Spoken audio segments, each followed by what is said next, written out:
Convince చేయలేనప్పుడు confuse చేయడం అనేది ఏదో సినిమాలో డైలాగ్ ఉంది, పోకిరిలో రౌండ్ అప్ చేసి కన్విన్స్ చేయలేనప్పుడు ఇప్పుడు కన్ఫ్యూజ్ చేస్తుంటారు అనమాట.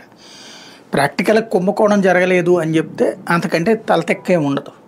రాజకీయాల్లో ఓ ప్రభుత్వాలు తీసుకునే చర్యల్లో ప్రజలు ఒకటి ఫిక్స్ అయిపోయారు, డబ్బులు తింటారు అని.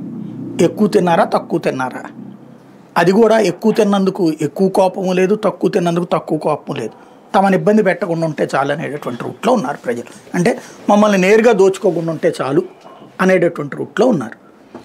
అయితే ఇక్కడ మరి రాజకీయం ఎట్లా నడుస్తుంది? రోజు కాలక్షేపం కావాలి కదా.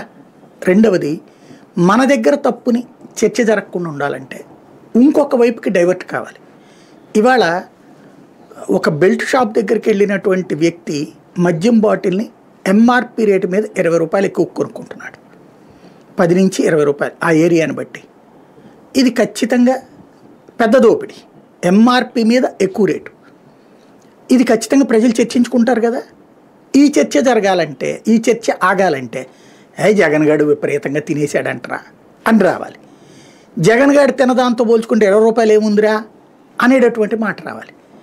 అట్లాగే మన ఇంటి సందు మొదట్లో లిక్కర్ షాపు, అది స్కూలు గుడి బడి ఇట్లాంటి సంబంధం లేకుండా నడిచిపోతున్నాయి.